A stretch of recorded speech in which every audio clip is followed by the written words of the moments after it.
Thank you. So we have now started recording. So I should say for anybody that's watching this in the future, welcome. And today we're going to be talking about the Bridge Research Network and the launch of it today. So if we're okay with this, I'm going to pass over to Warren from the Voluntary Sector Northwest, who also links into the ICB, which is our other partner within this, to tell us a lot more about this and why Bridge matters. So thank you, Warren, and thank you for inviting us all today to hear about it. Thank you very much. Thank you for the intro. I'm Warren Escadell. I'm the Chief Exec of Voluntary Sector Northwest. And the mission of Voluntary Sector Northwest is to help voluntary community, faith, social enterprise groups to shape the future of the Northwest. There's a lot of us, so there's about 50,000 groups operating right across the region. And depending on how you define them, it's a big variation, but depending on how you define what they do and what they're trying to do, between 30 and 70% of those 50,000 groups are involved in healthcare and well-being.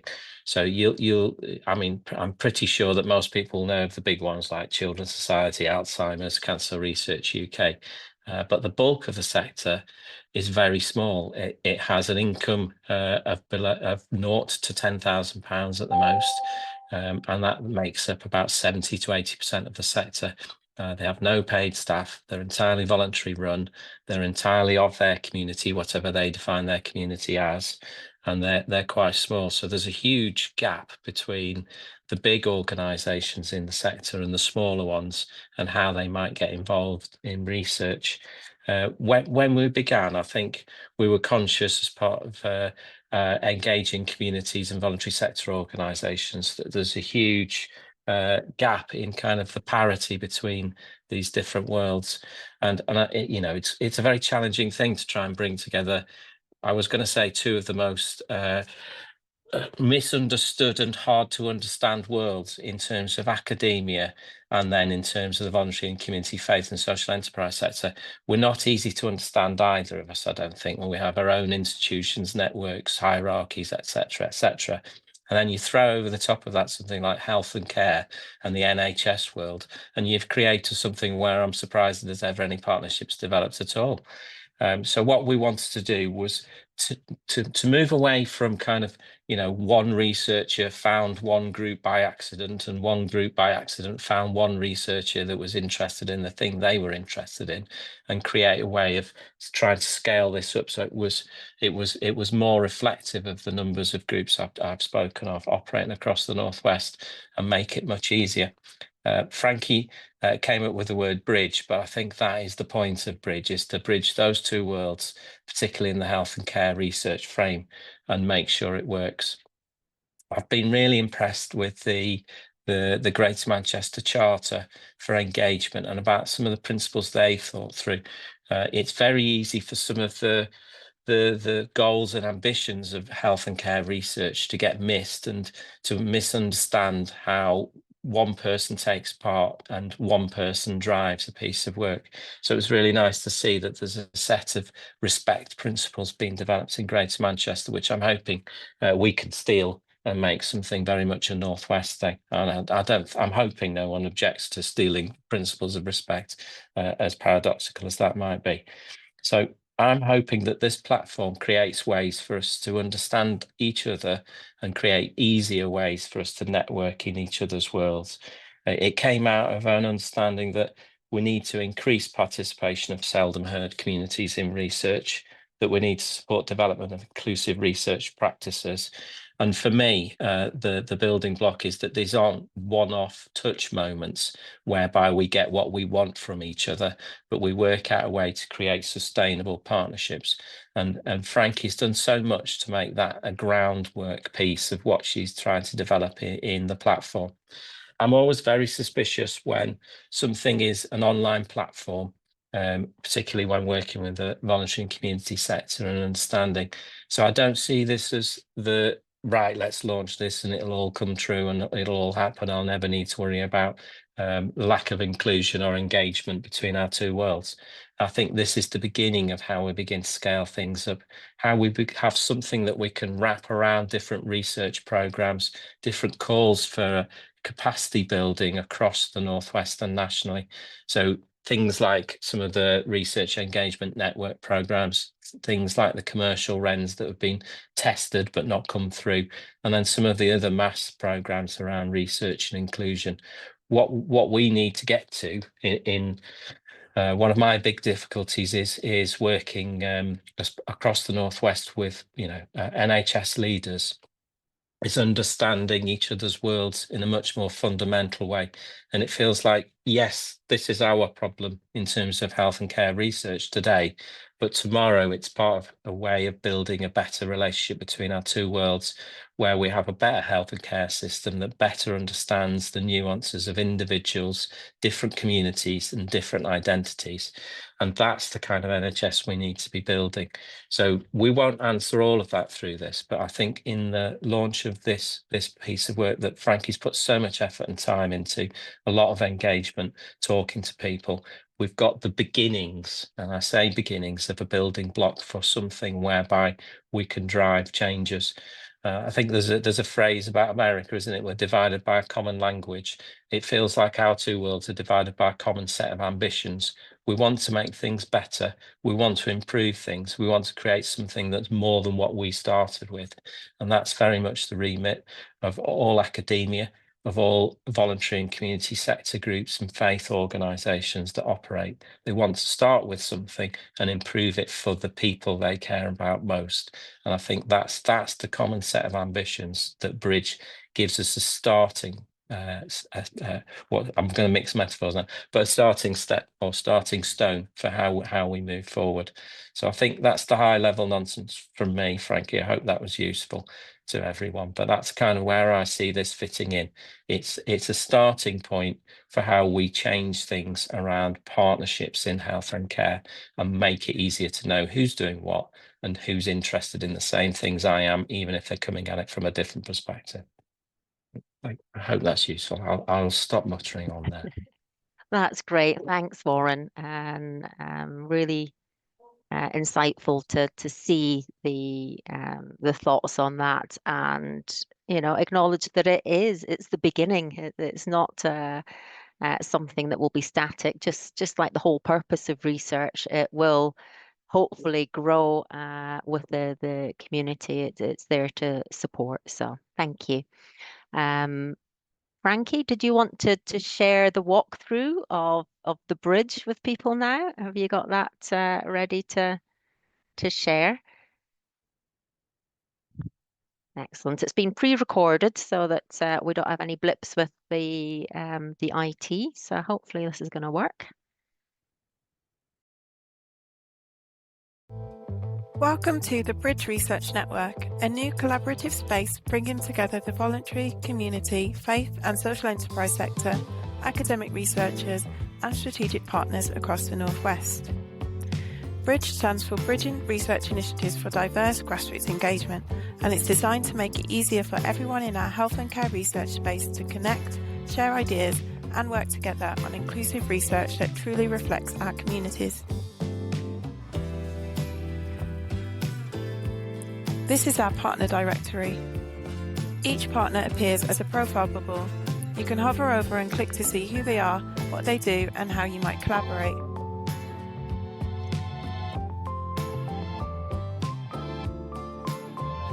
Custom fields make it easy to search and filter through partners.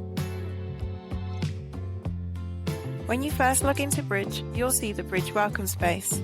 Here you'll find quick links, a background on Bridge, and a guide to help you get started. This space is designed to make navigating the platform quick and easy. The welcome space sits within the Explore Bridge collection. Here you'll also find our community guidelines, which help us maintain an inclusive and respectful space, and Bridge News, where our hosts and moderators can share updates, opportunities and upcoming Bridge hosted events. The Bridge Resources collection is where the majority of the platform's activity takes place. It includes our two main forums, Share Live Opportunities, where you can post or discover live research or training opportunities and promote or host events. The Collaboration Cafe, which is an informal space to share ideas, request peer support, or exchange learning with others. And you'll also find our resource library, filled with tools, guides, and examples to support inclusive, community-engaged research. Each resource page offers context, key takeaways, and direct download links so you can start using them straight away. The section is constantly adapting and evolving, and partners can suggest new resources for Bridge, creating a shared library of knowledge, tools, and inspiration across our sectors. Finally, these are Bridge communities, our focus spaces for ongoing conversation and collaboration. Each community focuses on a shared interest or theme. For example, ethnic minority voices in research or mental health research.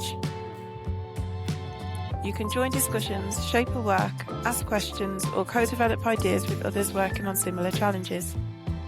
Each community is gated, meaning partners need approval to join.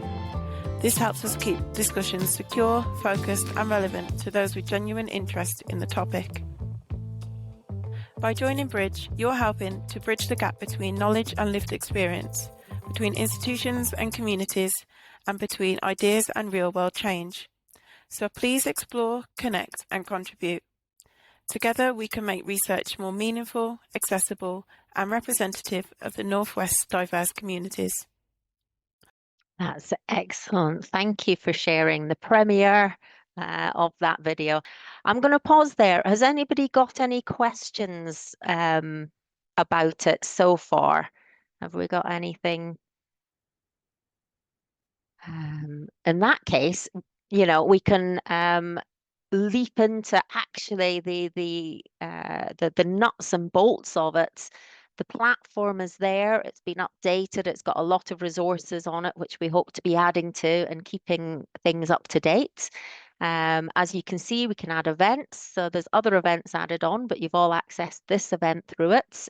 So it gives us access to things like that. It gives us access to sharing funding opportunities, as well as many other things. So what we're going to do now is we're going to split you into groups.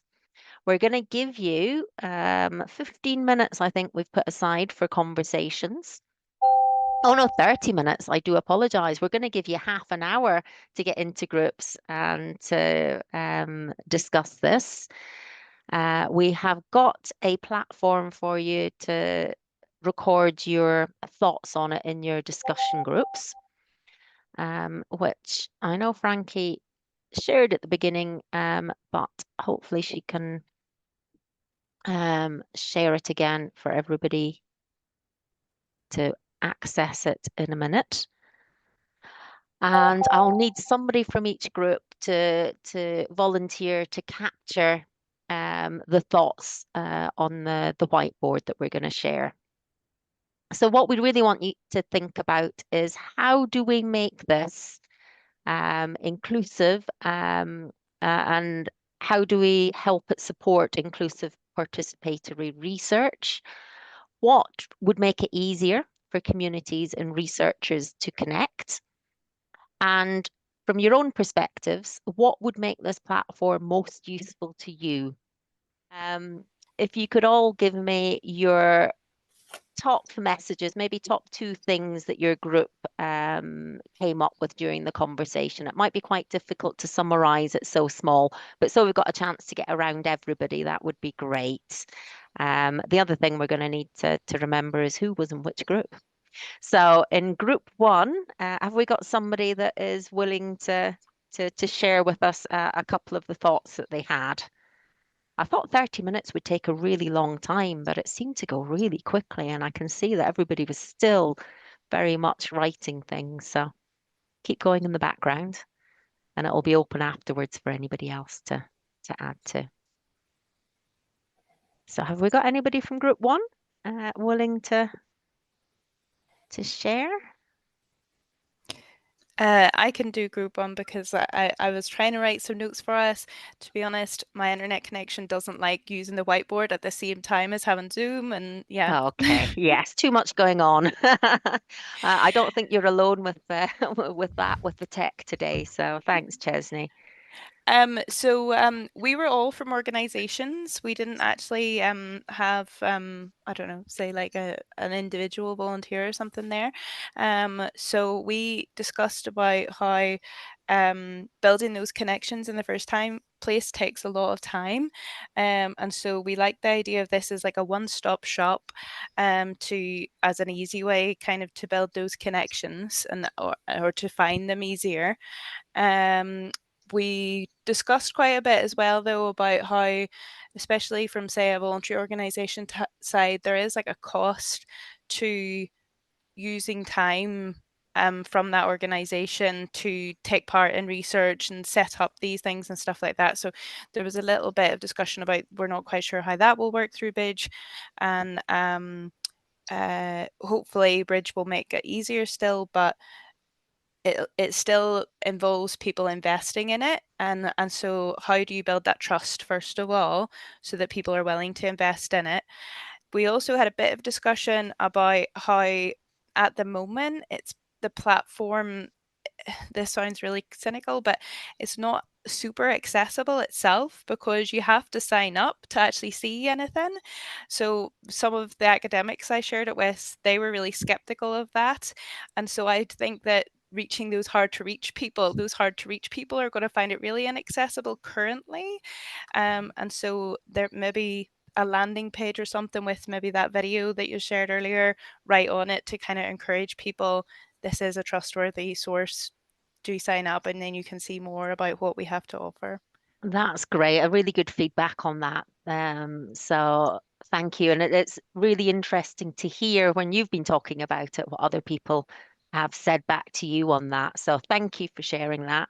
And I think it's lots of valid points there.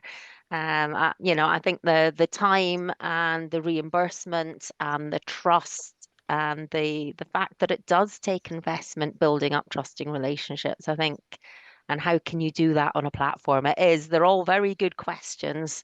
And did you have any ideas on the solutions to them? I mean, obviously you've given us some there for the landing site, and I think that is that's great. It is, you need something to help people know what the site's about and what they're going to be signing up for, because people don't want to give away their addresses and be spammed with things. So I think that's a great idea. Did you have time to chat about any solutions for the other things, or?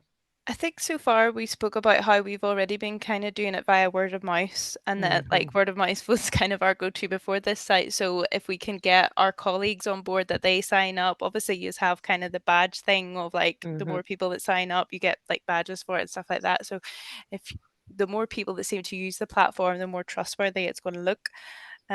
So I think that was kind of the gist of what we were saying. I don't know if anyone else wants to come in and add in it.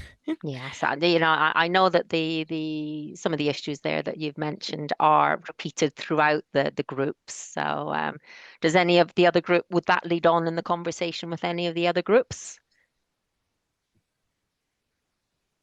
I think, sorry, from our group, you're saying about, the awareness and it being somewhere that you have to log in.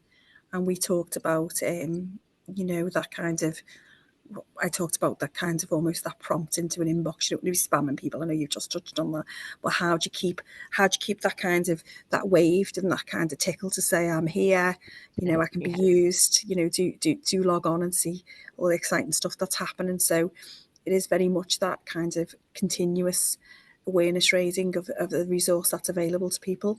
Yes, getting the balance right, I think, is really important with that, isn't it? And it's chicken and egg sometimes, because we the more people that are on there, the more useful the site's going to be, the more opportunities will be shared.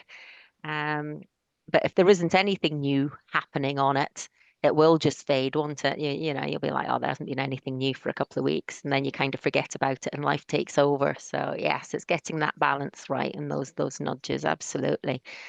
So who was in group 2? Do you want to bring me a couple of points from group 2? Do you want me to go? Go for it, okay. Sarah. Great to see you. Yeah, you too. Hi, people I haven't seen for a while. Yeah, we just had that discussion as well around awareness. But a practical thing that we talked about was, obviously it's a little bit like a Match.com for collaborations, building collaborations and voluntary sector organisations advertising to be part of research, and maybe academics and NHS organisations advertising for voluntary sector to be part of their progress of their research projects as well. In an ideal world, Bridge Network will get really, really busy, and it looks like a social media feed. So there'll be lots and lots of information in there in the future, we hope. And so on a practical level, could there be a way to filter through certain requests for collaborations that are relevant to the organisation that's on there? So, you know, if it was where I work, One World do work around things like cancer and diabetes, so they'd be looking for those, or cardiovascular, they'd be looking for those kind of requests. So it's just on a practical level, could there be some kind of filter on there that would help us be able to find things quickly? And another kind of practical thing we talked about was maybe having some kind of bridge communications toolkit, so like a repository to national and local guidance around engaging with communities and engaging with academia and engaging with the NHS around research. Maybe, you know, I know the NIHR have pages and pages on this, but directing people to that information would be helpful. Especially things like payment of participants, and also the things you need to consider when you're paying participants, and the effects on other things in their lives. And things around translation, you know, into different languages. So information leaflets, but also just general invites to focus groups and things like that, you know, that need to be toned in a certain way. So just those more practical matters, I guess. Excellent. You know, and I you know, the translation one always comes up, and it's always, you know, from my perspective, we've got to translate it into English first, because even then, it's acronyms, it's long words, it's pages and pages, it's writing. Yeah. And, you know, for all different reasons, even, you know, I sit on an ethics committee, and, you know, it's hard work reading through all that stuff. And I've got all that research background, and, yeah, you know. And there's a temptation to use AI for things like this, but it doesn't always get it right. No. So, there's lots of work to be done, isn't there? Yeah. And this is where, actually, you know, being a community, we can probably help each other with those resources and finding the places to do these things better. So, you know, I think there's so much exciting potential for the bridge, and there's some great things there. And, you know, one of the things I found very overwhelming looking at it all was, you mentioned there, Sarah, the amount of resources there. So we have got a resources page, and there are a few things that we've signposted to already, but finding the really useful ones and making it easier to navigate for the various different purposes as well, I think, you know, is definitely something that we'd like to add to, and make it easier to find useful, you know, useful things, both training, both learning, both toolkits, all these things. So great ideas. Excellent. Thank you very much. Thank you. Room 3. Anybody happy to jump in from room 3?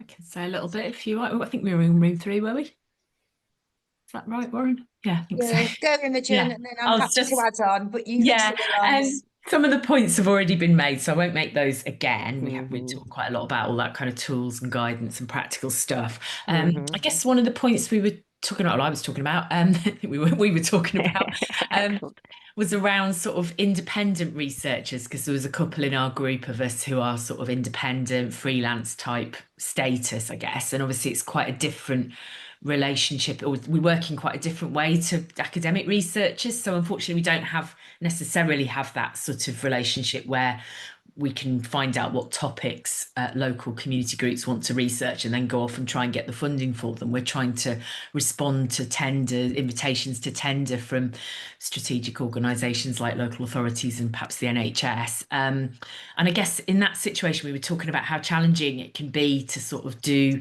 involvement, co-production, engagement meaningfully in the kind of timescales and resources of a lot of those projects. So I suppose part of it's about trying to educate commissioners around some of that, but also in terms of this platform, it'd be great if we can just sort of build relationships between independent researchers and local kind of voluntary sector, community-led organisations, so that when opportunities do come up, we can partner together for those pieces of work and build in, a share of the resource so that, we're all getting paid fairly for our time and actually kind of respond. But because that all happens so quickly, if we haven't got the network and the contacts and the relationships there, it's never going to happen. So that's what I'm hoping can come from this. Yeah, so that's great to hear, the usefulness of building relationships beforehand, and being ready for the funding calls, because you're absolutely right. There is a lot of work to be done from the funding call to submitting it in a very short space of time, and sadly there's a lot of people all going for the same funding as well. So all that work then often comes to nothing. But having those relationships where you can be more responsive, definitely, I'd love to see relationship building going on through the bridge. So that's great to hear. Thank you for that input. Group 4, anybody want to feed back to us there? Well, not anybody. Who is going to feed back to us there, should I say? We've got Andrea, Beatrice, Liz, and Lynn. Yeah, it's me then. I was just about to say I am meant to be feeding back, but I'm not sure which group I was in. There you go. I guess part of again, thinking about taking on some of the stuff about relationship building, we talked within our group about how important it was for it to be a two-way process, so that I guess I come from a researcher background, so kind of thinking about it's not just about going in and getting people's ideas or getting participants for a research project, but it's giving something back and building those relationships over a longer period of time. And some of the initiatives we've been trying to do is go in and look at, maybe I come around stroke, but thinking about stroke awareness or stroke prevention or something like that, and actually doing some kind of workshops with community groups to build that relationship and it being more of a two-way process. One of the other things that we talked about was we're talking about, obviously, people with lived experience have really good ideas in terms of what the barriers are to particular issues. And I guess it's Bridges could be a platform where they are kind of have their ability to work with others to articulate what the issues are, but obviously for them to maintain control over that, so that they're not just giving their ideas to somebody else to take them away and work with them. It's really important that they remain kind of part of that. And I guess spending time to understand what the barriers are and working with people from the very beginning of inception right through to the end, where you're kind of disseminating the results. But I guess that way of working together to articulate what those issues are. Yes, and I think there was another comment on the board that ties into that when you're mentioning the dissemination there. I think I'd read it on the board. I apologize if somebody's already said it and I've remembered where it was. But yeah, there's a real problem with dissemination in the first place, and the feedback coming back and people seeing what is happening to all that effort and all those personal data or personal conversations that I've put in, what's ever happened to that? Where has it gone? And who's, you know, what's been the outcome of it as well. So following it through, we'd like to see it being used, you know, right from inception right through dissemination as a tool. So that's great. Thanks very much for that one. Group 5. Anybody remember if they were in group 5? That was it. It was myself, Sue, Malcolm, Nicola, and someone else. And I feel so bad, but you were just as valuable in the space. We've just forgotten your name. Right. So top 2 things. Building ethical and inclusive research connections. So trying to avoid the parachuting of researchers into a particular space and ensuring there is ethical engagement. So perhaps the bridge could be somewhere where the voice of the community and voice of the VCFSC sector that most often does represent the community can be more easily and more accessibly platformed, so that the needs of the actual community informs the research and in turn informs the policy and so on. So that was something that came up. And also, just to reiterate, money, just money. So infrastructure and accessibility for participation, again, for the VCFSE sector, but also for the community. So from the simpler things of ensuring things are in accessible languages, of course, but having a long-term view of work that's being done so that people know what their information and what their feedback and what they're actually doing is informing, and what it hasn't informed, even if the work doesn't go the way that people intended for it to go, because that was something that was highlighted quite strongly, really, that a lot of the time, as many people as you speak to will give you as many different interpretations of what research is. So trying to build up that sort of like community knowledge around what it is to be participating in research, and ensuring that different people, regardless of their comprehension level, are able to know what they're getting involved in, and also ensuring that you respect their investment by actually following through, or at least letting them know what's happened. So I guess the ethics came up a lot for us, and the legacy of research. Excellent. Some, again, great points, all great points. And as Warren mentioned earlier, you know, the work that had been done through the REN and Greater Manchester coming up with these pillars of research, I think respectful research, I think it's really important that all of this feeds in. And, you know, there are standards and there are rules essentially that people need to follow to be participating in this. So that, yeah, very important, the ethics around it. And you know, it's been mentioned and it will be mentioned again, I'm sure, many times, the importance of following through. So thank you for that. Lovely. Group 6. Yeah, that's me. I think the main thing was making sure to keep it participatory is that it's maybe co-produced, and that the work doesn't exploit those that are involved as well.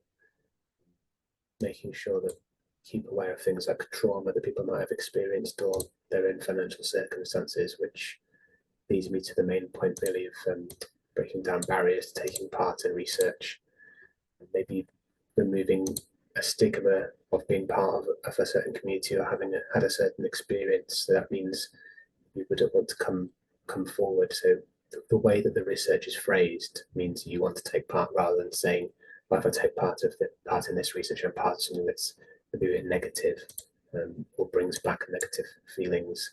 Okay, yeah. And being on top of changes in language and terminology over time, because they are constantly shifting, and that may mean people don't want to take part as well because a certain term or phrase is used in talking about what this project's about, and people may see it differently. Excellent. Really good points. And, you know, it would be interesting to hear the ways that we could get, you know, various participants in the bridge, the communities, the sector to feedback how to do that well. you know, you know, there's lots of information out there already, but you know, to hear from our members on all of this really useful thing about the use of language and terminology and keeping up with things, and all very good points there. And hopefully we can use that. We can use this platform as a way to share that. Thank you very much, Alex. Group 7.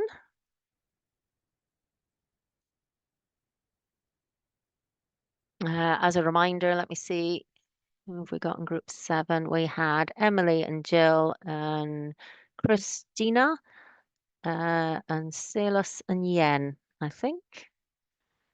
Apologies for any mispronunciations there. Has anybody? I will. Thank you, Yen. Yeah, our group talk about a guideline maybe should be considered to be developed, and then they discuss around we should have information around profile of each community group, their purpose, willingness to participate, and their expectation, and their preferred method of communication, either by email or in person. And also to have a clear outline of research intention and what information or reference will be shared, and an agreement on how community wish to stay in touch after the research. And then data sharing as well. We had a discussion around that, what can and cannot be shared, and the depth of information allowed on the platform. And they also discuss around like safeguarding safeguards to prevent community exploitation and ensure fair, respectful engagement. And lastly, we also discussed like the Bridge platform. At the moment, the funding will last until the end of March 2026. They want to know the sustainability of it beyond that timeline. Absolutely, all very good questions. For example, currently the NIHR, the Research Delivery Network anyway, where the arm of the NIHR I work for, are putting money into the development of it over and above the NHS England money that's going into it.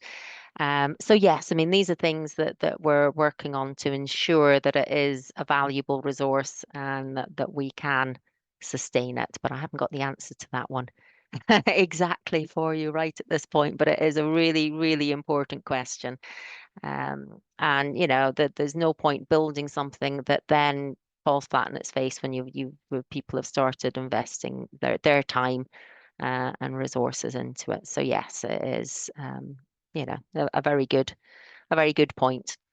So yeah, I mean, all of those, I mean, we've mentioned earlier, didn't we, about people being able to filter by what they wanted. And I think it is important that people have the choice and they can put through their expectations of this is how we want to be communicated with. This is the you know, these are our ways of working, and this is our preferred method. So I think, yeah, all really important points there, which I think have been echoed across the communities as well with the feedback we've got. So thank you for sharing that. And group 8, which is our final group. Nothing final about you, of course, but the last group, just because you'll be aware we've got about 8 minutes left.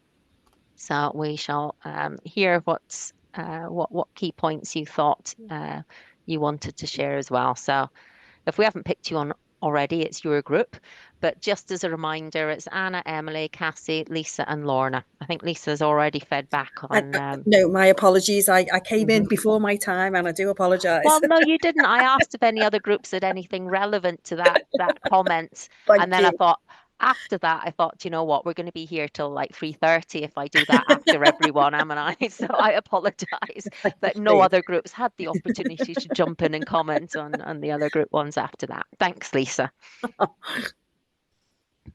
So do you want to add anything, having already commented Anna had our earlier? notes, didn't she? Yeah, I can feedback. I think a lot of, yeah, obviously there was that practical point.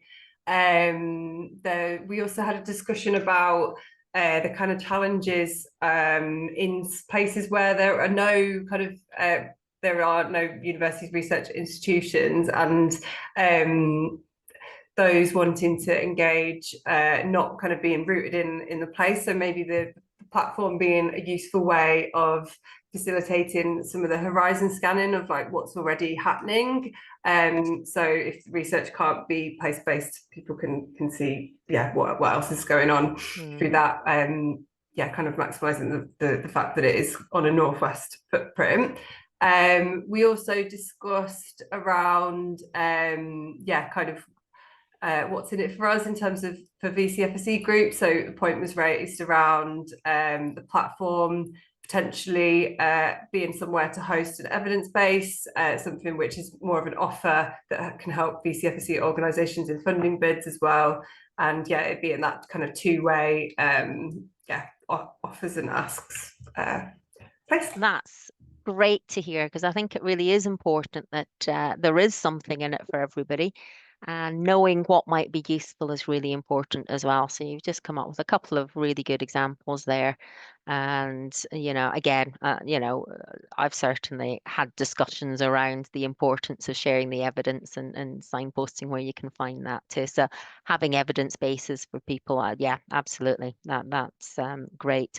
And non-place-based studies as well. That's a great example of things as well that we can share. I didn't really go into it at the start because the NIHR is another big acronym with many different parts to it. The part that I work with is all about gathering the data. So a lot of our studies don't come from the Northwest. We don't have the capacity, not that we don't have the capacity, but because they haven't come from the Northwest, we can't input to the designs, but we can input to studies that might impact health locally. So we're bringing studies to the area that people can participate in. So there's a lot of that as well that might be available over and above the getting involved right from the start. There's different ways you can get involved and to different levels that you can get involved in research as well. Okay, it is now 14:26. So I've been really impressed. I thought 30 minutes was going to be a long time to talk, but there's so many things to talk about. And there's so many great ideas that have come out of this. I'm really looking forward to digging into it more and exploring all the feedback. If you've got ideas, if you've got thoughts, that board and that link is going to be valid for you to add things to. If you wake up tomorrow, obviously thinking all about the bridge overnight, and you're like, I wish I'd said that, or I'd really wish I'd said that point. Go back in, add a comment, and that would be really valuable. So thank you ever so much for everybody to join us today. Warren, I'm going to put you on the spot if that's okay. And can I hand over to you just to bring some of those thoughts together and bring the session to a close? Thank you for chairing. Perfect chairing. It's really nice. Thank you. Nice balance as well. So thank you to everybody who's contributed. It's been lovely talking to Group 3. I don't know about the other groups, but I've really enjoyed hearing everyone's thoughts as well. So the tasks from here are, Frankie will be sifting through all the feedback and thinking through how we begin to implement these things, thinking about what the platform can do and what the platform can't do. And I think we'll be talking to other colleagues in health and social care research to think through some of the recommendations and thinking through how we begin to implement these. I don't think we'd planned kind of another online date for this, but I think just coming through in that last piece, it does feel like this is a nice way to share not just feedback, but intelligence around research calls and other pieces that might complement Bridge. But I don't want to undo what Bridge should be doing rather than an online meeting, and different people will want to engage in different ways. But I do think, even though that hasn't been on the board, we should begin to capture how we do the kind of networking that links to Bridge in the right way. If that's all right, Frankie. Frankie, you've done so much work on this. You've done a fantastic job. I know there's still a long way to go, but thank you for everything you've done. Is there anything you want to say to everybody just to kind of close off the session? Sorry, just thank you for joining, I guess, today. I'm really excited to see how it kind of looks in once everyone starts using it more regularly. Yeah. Lovely. Thank you, Frankie. Thank you, everyone. Good to Thank meet you. lots of people and to hear lots of people's thoughts, and we'll do what we can to make it come true. Thank you, everyone. Yes, really appreciate everybody's input. Thank you. Enjoy the rest of Thank your you. afternoon. Well chaired, Chair. Thank you. Thank you, everyone. Thank you. Lovely to meet you all. Indeed. Thank you. Take Thank you, care. Warren. Bye Thank you now. for everyone. Bye. Bye. Bye. Bye. Bye. Bye.